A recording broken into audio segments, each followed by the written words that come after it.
The Prusa Slicer is everywhere. Of course, it's for Prusa, but it's also in Bamboo Labs. We got Orca Slicer, and it supports a lot of the open source community printers.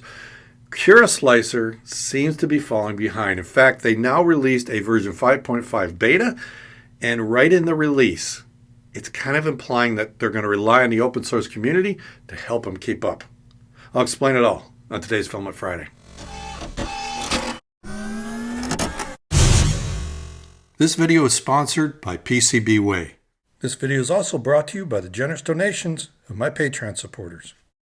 Cura recently released version 5.5 of their slicer. Now it's a beta, but it gives you a chance to see the features that are coming.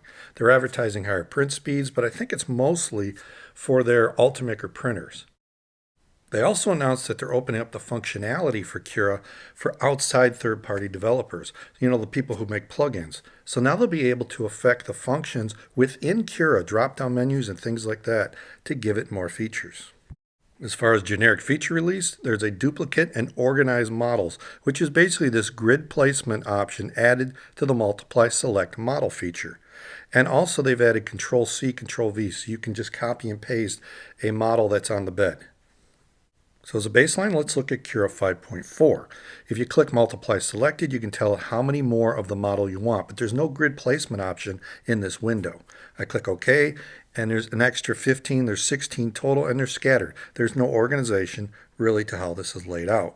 But at least their orientation is good. Y is on the one side, X in the front, CHEP on the left. One thing that always frustrated me with Cura is if I clicked Arrange All Models again, it scatters them in a new arrangement, but also changes their orientation. I now have Y's in the front plus X's. I got back of the model. I got CHEPs in the back, CHEPs on the side, X's on the side. It's just all over the place. So let's look at the new Arrange in Grid option in version 5.5. If I right-click on the CHEP cube, click Multiply Selected, it's got this grid placement option. Now there's 15 extra CHEP cubes I'm going to create for a total of 16. If I click Grid Placement, let's see what it does. I click OK, and it gives me a grid arrangement. Very nice grid arrangement, and they're all orientated properly. Y on the right, CHEP on the left, X in the front. Now one thing I was hoping they would do is allow you to select them all and center. But instead, if I center this group, it groups them all down as one big CHEP cube. So you actually have to select them all and then group them, and then you can center selected because it's a group, and then go back and ungroup them. That's the only way I know how to do it in Cura. If there's a shortcut somewhere, I don't know of it, but they should have included this as well. And I say that because look at the new copy and paste.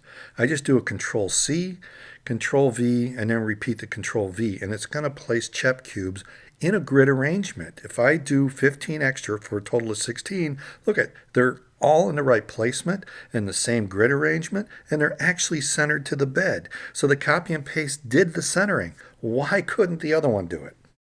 And it's things like this that make me think Cura is falling behind Prusa Slicer. On Prusa Slicer, if I right click, I can add a single copy, or I can do a number of copies. Now what's weird about Prusa Slicer is I have to put the total I want. I want 15 additional for a total of 16. So it puts 16 now CHEP cubes there, 15 plus the original. In Prusa Slicer, if I click on the Arrange icon, instead of jumbled, it puts them in a grid and actually centered to the bed, just like this with the proper orientation. Prusa also has the option to right-click and fill the bed with copies. It puts them in a grid centered to the bed, all over the thing, just fills it up, which is great if you're running a print farm and want to make a bunch of copies.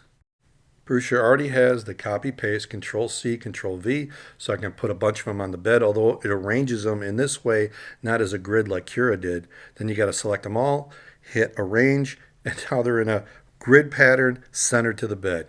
This is really nice.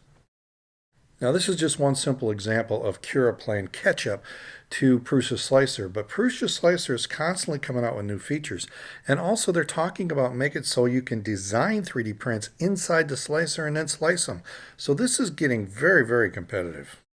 So is that the reason that Cura is opening things up to third-party developers so they can maybe play catch-up to the competition that's out there? I don't know. Now this is just my opinion, but it seems like if Cura is going to let outside developers come in and modify the settings and drop down menus and things like that, that's like Prusa Slicer, which is open source, and you've got Orca Slicer out there making changes, Bamboo doing things, and then they're doing their own development. So in order to keep up with that, I think this is a good move by Cura. I just don't know where it's going to go and how well they're going to be able to keep up with what Prusa Slicer is doing, because right now, clearly, Prusa Slicer is winning the race. And speaking of developers, I know a lot of my audience is developing 3D prints with electronics, so you've got to check out PCBWay.com. PCBWay shares electronic projects where you can get the circuit board, bill of materials, schematic, like this Halloween pumpkin PCB. Get the Gerber file, bill of materials, and you can just order the PCB if you want, or assembled PCB. And if you scroll through, there's the bill of materials, description about the project, sometimes a video, and schematics. So it's a great place to find electronic projects. And don't forget, you can always get 10 circuit boards for $5 plus shipping from PCBWay. So check them out, PCBWay.com. So I'm looking forward to the formal release of version 5.5 and to see where this third-party developer stuff goes. I just hope whatever they do doesn't break all our previous profiles. If you like what I'm doing here, maybe check out some of the other videos popping up. If you want to help support the channel, Patreon is one way, or just buy a membership through thangs.com. And if nothing else, click on that Filament Friday logo and subscribe. I'll see you next time right here at Filament Friday.